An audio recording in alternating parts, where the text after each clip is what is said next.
It is debatable that TCU taking down Michigan is one of the biggest upsets in the college football playoff era. 8 points at kickoff. It is debatable that B, it is one of the best games of the college football playoff era. It is not debatable that it is the highest scoring game in regulation in the college football playoff era, with it coming only second to that Rose Bowl, which went to double overtime. The 44-point third quarter is the highest scoring quarter in a bowl game in years. The back and forth, the swings, it was tremendous. But you know what didn't happen? There was never a lead change in this. TCU, the entire way, wire to wire winners. What did TCU do the best in your eyes, Bud Elliott? So I thought they made J.J. McCarthy try to beat them. And they really said, hey, can you beat us on a down-to-down basis? And ultimately, that is what won TCU the game on that side of the football. They devoted a lot of resources to stopping the run of Michigan. TCU outrushed Michigan in this ball game, right? They loaded gaps. They run blitzed a lot. And J.J. McCarthy was routinely late. If J.J. McCarthy could read stuff quickly, Michigan would be just so lethal, right? But he can't or doesn't yet. I mean, I'm not going to rule it out that maybe eventually he does. He was certainly a 5-star coming out, super talented kid. It's only his first year starting. But he's not there yet, and TCU took advantage of that. If you look at the first pick he throws, he's just flat late on it. You can't add a hitch to that drop. That extra hitch that he does gives the DB, Bud, great name, by the way. DB's Bud name Clark, is Bud. Bud Clark jumps this thing. But if he throws this on time, Bud Clark, he's not jumping it because the guy's going to be open. That's just a bad mistake by McCarthy. And he had a number of these. Like, he had a couple other balls that should have been picked off. I thought TCU did a nice job of not having to get out of their stacks. They really kept their linebackers pretty clean throughout the game, and they put the game on McCarthy. And specifically when McCarthy had to read it out, he was not able to do so. Michigan schemed a lot of these passes for him. And if you look at it in the second half, it was very much, to the extent they could, all right, we're going to scheme this open for you if we can. This is kind of a one-read thing. If it ain't there, take off. And that's not the offense Michigan wants to run. They don't want to be that reductivist, but they had to be, I think, because he was struggling so bad to read the defense. I mean, think about the plays they scored on, right? Hard play action, flea flicker. I mean, it's all stuff that's just schemed up for him. And that's not, it's hard to be consistent if that's your approach. And they were not able to maul TCU because TCU kept them confused just enough they couldn't get to those backers. So it made TCU's defense look extra fast. What TCU, I think, did to win this game was, first of all, kind of along the lines of what you're saying, they overwhelmed and overpowered Michigan's offensive line and J.J. McCarthy. Like, the first half of that game, I don't think anybody on Michigan's offensive line really knew what was coming or where it was coming from. There was a lot of confusion up there. They were just like, where's the blitz coming from? Who's my guy? Who's got this? Just, they were clueless. The other thing they did was get 2 pick sixes. That helps. They also finished drives. And that is the one thing, like, Michigan's defense this year, the pass rush has not been as elite. They have not been that great as far as, the yards per play and all that kind of stuff. But when teams got into their territory, they shut things down. That wasn't the case. And I think having Max Duggan, a mobile quarterback, was a big factor in that, because Michigan was forced to play 11 on 11 instead of the 11 on 10 that they do in the run game a lot.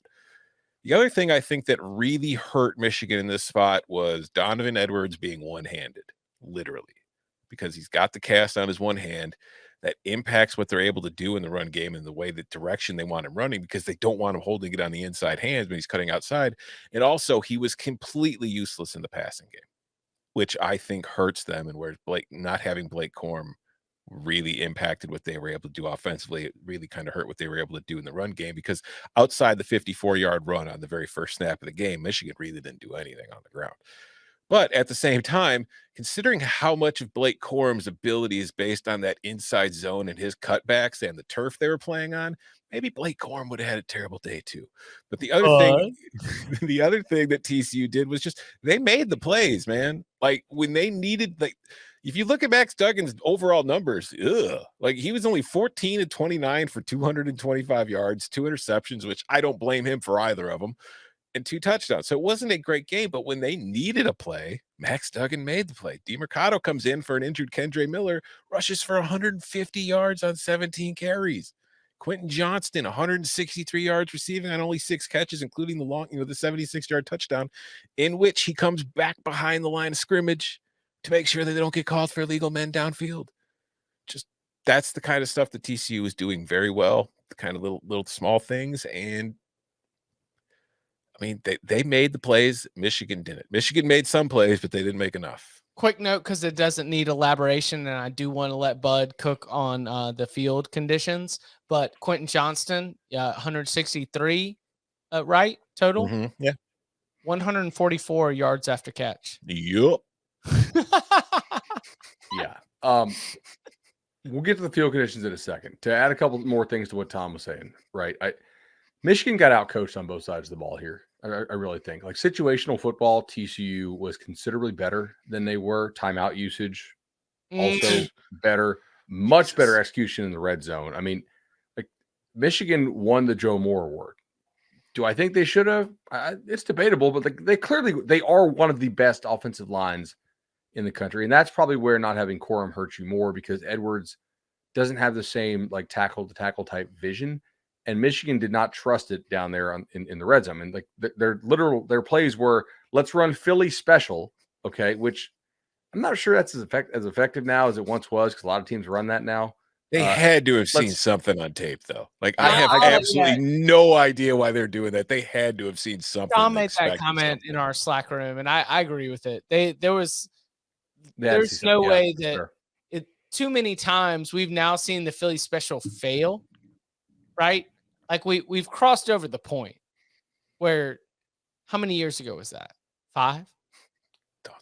It was like when the Dolphins ran Wildcat with Ronnie Brown, and then for like the next 6 weeks, all these NFL teams were like, oh, it's Wildcat. Right, it fooled Belichick. He ran for 380 yards on Belichick. Like clearly this is the. If you're inside the 5-yard line and there's like more than one toss, then like cover the quarterback.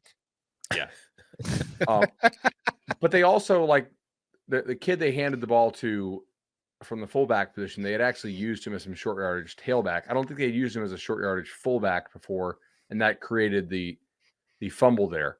I thought Michigan defensively also had some problems. They actually got out coached here. And the last thing that I have Michigan's offense, I do think losing the tight end forced them to play more spread stuff than they wanted to play. Mm-hmm. And that plays in to TCU's hands. But offensively for TCU, their offensive line held up enough. I do think it exposed some of Michigan's lack of elite playmakers along the defensive front 7, right? They don't have the guys they had last year. They had been a really good job of scheming this year. And Sonny Dykes and Garrett Riley had the chalk, and they formationed them quite a bit to where they were able to scheme runs where just nobody was home, especially when they went some of that trips to the boundary stuff. And that's the thing we see a lot in college, because the hash marks, you have to have answers for it. Repeatedly in the first half, Michigan did not have interest. They were a guy short run support to the field, and TCU got them there several times. I think that was a couple of those Kendre Miller runs. It wasn't like everybody got blown off the ball. It was just there was nobody to blow off the ball because nobody was over there. I also thought TCU did a nice job in the open field of using tempo, but then not snapping it quickly. But they would get up to the ball quickly. And early on, especially you can go back and watch this in the first quarter, Michigan stopped doing this later, which is crucial. But early on, Michigan was showing its rotations fast because I think they were worried about TCU's tempo, that they were actually showing Max Duggan what they were going to do. Like they were rotating way too early before the snap, and it gave Duggan a chance to kind of figure out what they were going to do. I thought that was pretty big. They also repeatedly ran that little like bailout screen, perfectly timed several times, including 2 touchdowns on it against TCU's blitz.